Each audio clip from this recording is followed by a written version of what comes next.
But then we are back. We are back. We are back. We are back.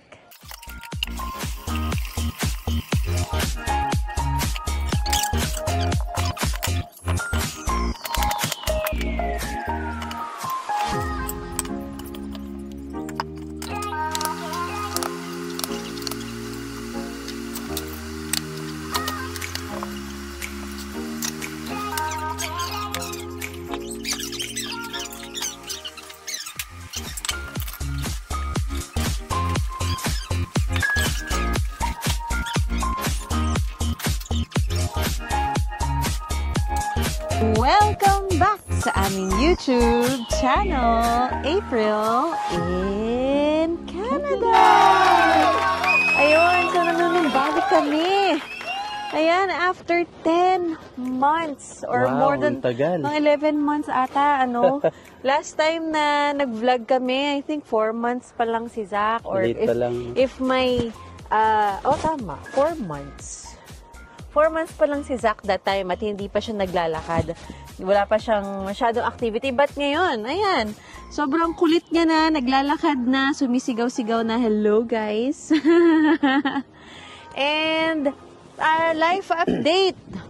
Ayan, papahawakin ko muna si Jim ng ating camera dahil mas mahaba ang kanyang reach. Ayun, life update, after ng aming permanent residency, ano bang mga major na nangyari sa atin, babe? Ayun nga, yung mga naglipat tayo ng bahay. Naglipat tayo ng bahay, yes. And of course, isa rin yung parang ang daming mga kailangan buhatin, ang daming adjustments, ganyan. And then, dumating ang parents ko to help us with with taking good care of Zach. So, which is malaking tulong talaga, yes. Especially for first-time parents. Yes. So, parang 5 months sila dito. Hindi nila tinagal ang lamig. That's why they had to go home. At syempre, ayan, papakita namin si Zach. Ano pong mga life update? Yun, doon pa rin kami nagtatrabaho. Work from home kaming dalawa ni Jim. What else? Ano pa bang mga major? Ayun, pasensya na kayo at hindi kami nakakapag-vlog dahil, again, as first-time parents, maraming mga adjustments, marami kaming mga puyat. Yes, puyat, pagod. And while, alam niyo, nagpapa-breastfeed kasi ako. So, talagang challenging for us na makapag-adjust. Hanggang sa nag-decide na kami ngayon na manumbalik sa pagbablog kasi si Zach, madaling na siyang alagaan. Ayun. Ano pang mga, ba't tayo hindi nakapag-vlog? Dahil sad tayo sa news. Di ba, alam na ng mga karamihan sa lahat, especially yung mga gustong pumunta dito, kung alam namin nanonood kayo ng mga vlogs, yung mga restriction ni Canada Immigration, di ba, sa pagkuha ng mga pag-accept ng mga students, mga immigrants, temporary workers, yes. And ang dami talaga, no? Kahit yung sa mga companies namin, nagkaroon ng freeze hiring, no? Yes. And medyo nagtatanggalan. So, ano yun, baby? Nagsama-sama yung nagpalit ng Prime Minister. Yes, tapos, so, syempre, politics yan. Yeah. Tapos yung tariffs ng US and Canada war. Yeah. At saka parang sabi daw nila, meron daw parang silent recession na nangyayari ngayon sa Canada. Kaya, I think, politically and economically affected ang immigration dito sa Canada. So yun, we are very saddened sa mga pagbabago kasi it was parang almost overnight change. Yes, and last update, yung isa sa mga reason is almost end of this year, throughout Canada, across Canada, halos 1 million yung mag-expire yung mga visa. Hindi walang plan yata si Canada or walang concrete plan si Canada anong gagawin sa mga mag-expire. Yeah, kasi I think, and I'm sure na nakikita nyo na rin yan sa mga latest news, na they're really trying their best to lessen ang immigration. So yes, and then, sige, mag-break muna, makakat naman si natin. Yay! Laro muna siya.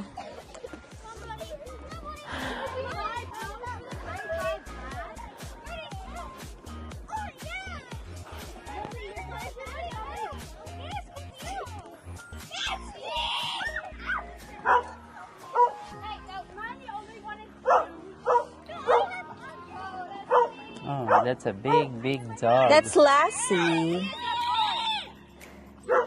Akin.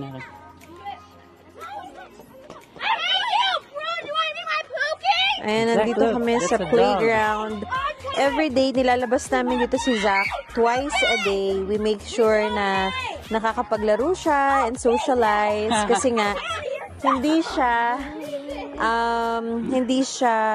namin siya pinapasok sa daycare. Kasi nga, nandito yung parents namin, and also work from home kami, so we were able to take good care of him while we are working. Praise God. Ayun. Going back doon sa immigration nga, no. So sabi mo, babe, na more than 1 million temporary work permit holders and students, PGWP, yung mga mag-expire na. Yes. PGWP and what else? And the others is talagang ang goal nila ng Canada is talagang bawasan sila as much as possible. That's why there's lots of restrictions and changes na nangyayari recently. So medyo nakakalungkot yun, no? So yun yung kasi yung mga nagsusubaybay na sa amin kahit iilan, no? So alam nyo naman na mostly kami talaga more on talagang positive, nag-encourage kami na pumunta dito. So going back, yun about nga, encouragement. Encouragement. So, yung vlog namin is more on encouragement, no? So this time ganun pa rin naman yun, nag-encourage kami sa mga nagpla-plan na hindi lang sa Canada. So, maybe you're planning to come to Australia, US, Europe, and Canada, di ba? Oo, kasi alam mo, babe, nakita ko sa news dahil nga merong mga sudden changes dito sa US, Canada, tsaka UK, Australia. Marami na ring mga Pilipino ang interesadong pumunta ng Spain. Yes, Spain. Oo. So, tama yan, no? Again, yung pag-encourage namin ngayon, no? Sa mga nagplaplano, right now may sa Canada, di ba, may freeze. Ano bang ngayon sa Canada? So sige. So right now ngayon, di ba, mahirap magpunta ngayon sa Canada. So, pero sa mga gusto pa rin nagplaplano, for example, focus muna tayo sa Canada. Sa mga gusto pa rin nagplaplano, ang advice namin sa inyo is still go for it, pero I don't think it's the best time for now. Tama ba? Tama yun.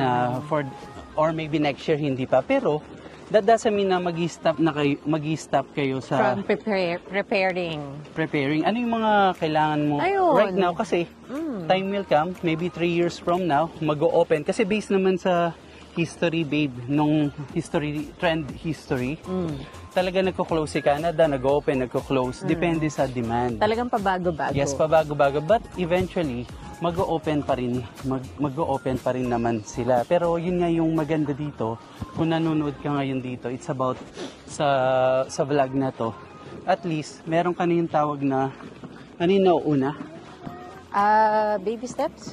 No, at least, nauna ka na sa mga iba, di ba? May advantage. Yes. May advantage ka na sa mga nauna. So, yun, maybe... So ngayon, kung buo pa rin ang loob mo na mag-migrate sa ibang bansa, So, mag-start ka na, no, na mag-aral ng IELTS kung alam mong medyo mahina ka sa, or medyo mababa ang score mo sa English language test. Yes, actually, pwede ka na mag-start sa IELTS, mag-review kasi katulad yung naging challenge natin, isa sa mga naging challenge natin, babe, is kailangan namin, kasi dahil sa age namin, and because yung educational background, kasi walang master's degree, ang nangyari, kailangan namin makakuha ng highest point of score sa language IELTS. So, ngayon, isa na yun sa mga kailangan mong i-factor, di ba, na isama na gaano kalaki yung kailangan mong makuha sa IELTS. So, para mas magkaroon ka ng time to prepare, isipin mo, kung in 3 years from now, magbukas si Canada, at least nakapag-start ka na nagre-review ng speaking, writing, and reading, tsaka listening. Yan, yung listening nga. So, eto yun. So, that doesn't mean na ngayon nagkaroon ng mga hiccups, hindi tayo medyo nagsara nga si Canada. That doesn't mean na kung gusto nyo talaga mag-asawa, mag-boyfriend na pumunta dito sa Canada, that will not stop you na for your preparation. Di ba? Tama ba? Ano pa yung pwede nilang i-prepare sa IELTS? Yung medical, di ba? Yeah, medical. Like, for example, kung alam nyo medyo alanganin kayo or meron kayong history sa medical na it might take time for you to heal. For example, ano ba yung mga, yung like, parang may scar or something like that? Yes, actually, mas maganda, pa-medical na rin kayo para makita mo kung may mga kailangan. Yeah. Madalas sa x-ray may nakikita doon bumabagsak sa x-ray. Correct. So at least, ma-prepare mo na, maiwasan, maggamot mo na. And then, prepare nyo na, like for example, yung I'd say before the end of the year, yung WES, mag-request ka na kasi sometimes it gets challenging para makuha yun. It takes time. Yes, diba? or kung mas maaga naman masyado yung WES kasi nag-expire yun, alamin mo ano yung mga process, paano mo makukuha yung WES. Okay, mag-register ka na para malaman mo yung tanong mo sa school nyo rin, baka naman magka-problema ka, dun ka pa magka-problema. Yeah. Make sure mo na wala ka magiging problem sa pagkuha ng mga credentials mo sa school nyo. And again, these documents are not only for Canada, pero pwede mo rin siyang magamit sa US kung halimbawa medyo nag-iba yung gusto mong puntahan, di ba? Okay. So yun nga, going back, ano pa yung kailangan sa WES and ano pa yung kailangan for preparation? Ayun nga, yung mga iba pa mga documents na kailangan nila, di ba? Paano yung babe yung mga nasa abroad, like for example sa Dubai, yung mga common law partner, yung mga kailangan nilang i-prepare, mga pictures. Yeah, mag-gather na kayo ng mga mas maraming pictures kung common law partner ang isasama nyo kasi you have to prove that you're really in a relationship with your partner. Maybe kailangan nyong mag-ipon pa ng mas maraming funds, proof of funds. So this is the best time for you to prepare and save. Ang ganda. So again, hindi lang to sa Canada. Kung gusto nyo mag-Australia, US, or somewhere in Europe, maganda to. Pero maganda rin to, what if sabi nung dalawa ayaw na nilang, may nag-comment kasi. So although daw na medyo nag-close sa Canada, gusto na nila mag-abroad for makaipon for other opportunities. Kasi maganda siguro, tama rin yun, no? Kung gusto rin nila mag-US, Australia, or Canada, or saan sa Europe, pwede rin sila munang, do you recommend na mag-Taiwan, Singapore, UAE? Yeah, actually it really helps. Like for example, kung you are able and meron kayong mga connections sa Singapore, Dubai, Middle East, Asia, Taiwan, yan, Hong Kong, for you to, start building your savings, why not, mag-start mo na kayo mag-gain ng more experience sa ibang lugar. Tama yun. Diba? And you know what, babe, isa pa, alam niyo yung advantage ng nakapag may Taiwan, Singapore, Hong Kong, or Dubai, or Qatar, yun yung pagdating nyo sa Canada, hindi na kayo masyado mag-adjust, hindi na kayo masyado ma-homesick. Kasi kadalasan ng mga nakakakwentuhan namin dito, sanay syempre, na sila, no? Sanay na sila. Tsaka kadalasan doon sa may iba nating nakakakwentuhan, naho-homesick sila at naho-homesick sila kasi na-homesick sila at saka hindi sila pa masyado makapag-adjust kasi nga wala pa silang experience abroad. Hindi pa nila na-experience makitira. Alam mo sa mga partition. Makisama sa bahay. Makisama sa bahay, sa partition. Kasi nasanay sila, hindi naman sa lahat to, pero yung iba talaga, kaka-graduate lang naman, 'di ba? And then nasa magandang bahay din sila na may katulong, nandyan si mami. So, pagdating dito, ibang-iba dito kasi talaga magi-start ka naman talaga dito sa umpisa, 'di ba? So, tapos makikitira ka talaga, 'di ba? So, kailangan mong mag-antay minsan na may kumakain sa dining room, 'di ba? Hindi naman sa lahat, pero yun yung mga na-experience namin. So yung iba hindi talaga sanay, parang sanay sila doon sa kanilang comfort zone. So eto yung maganda kung talaga nagpre-prepare kayo somewhere else, Canada, Australia or wherever else. Maganda kung gusto niyo makapag-ipon to gain experience and experience din sa work at pagandahin yung resume niyo. So maganda mag-try muna kayo sa Taiwan, Singapore, Dubai, Qatar, Hong Kong, yun yung mga, or Spain. Kasi kung gusto nyo i-pursue na agad yung studying, pwede rin. Kasi sobrang bilis daw ng permanent residency sa Spain. Yun nga lang, kailangan mo rin mag-aral ng Spanish. Which is, I think, sisiw naman yun sa mga Pilipino kasi halos magkahawig lang naman, magkatunog at magkabigkas. Maraming mga Spanish words na Tagalog words. So, I think sisiw naman yun sa ating mga Pilipino. Yes. So, ganda, no? So, and for us, we're hoping na, kasi alam nyo, sa totoo lang, may pros and cons yung pagpunta dito sa Canada.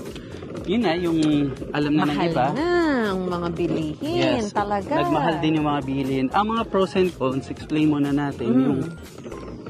Yun nga, katulad nito ni Zach, yung baby namin makakapag-aral sa magandang universities. Kasi karamihan, based sa research, babe, halos karamihan ng mga university sa Canada nasa top 20, 30 all over worldwide. Wow. Even yung pinag-graduate mo sa UVic, it's top 17 sa Canada and top 2% sa entire world. Isipin mo yung time will come, 'di ba, kung gusto mo lumipat sa after mo makagraduate dito, gusto mo na dito sa Canada, go.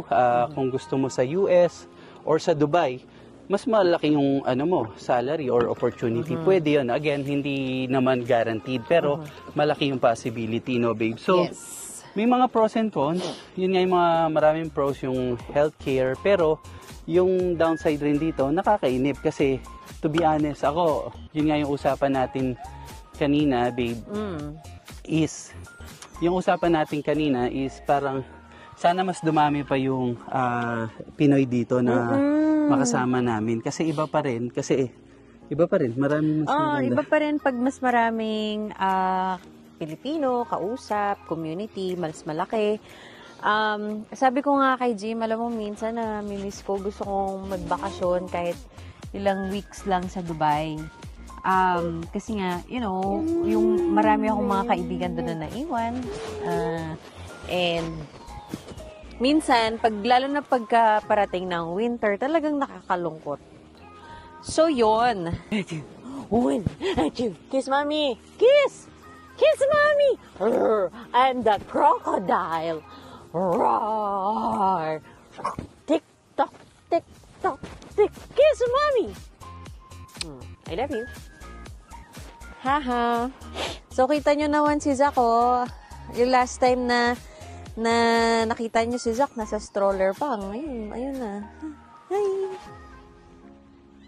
Hi! High five! Come on! High five! High five! Give mommy high five! High five! High five! High five! And ayun na nga, dito na nagtatapos ang aming life update. At maraming salamat sa lahat ng mga sumusuporta at sumusubaybay. Pasensya na again at kami natagalan, but then we are back. We are back. So, ayun. Abangan. Gusto ko lang pala bumate. Bate. So, binabati kayo mga kabayan natin na nanonood na binabati ako pag nasa part-time job ko sa Home Depot. So, kasi pag minsan, kilala ko kayo, ba't di na kayo nagbablog? So, ayun. So, next time, itatandaan natin yung mga pangalan nila. So, yun. So, see you on our next vlog. Ayun, abangan nyo. Magkakaroon tayo ng mga iba't ibang segments like interview sa mga taong nandito, mga matatagal na at mga baguhan. So, thank you so much. And siguro yung isama rin natin yung house hunting, yung parang visit lang. Okay. All right. Thank you so much. And see you in our next vlog. Bye!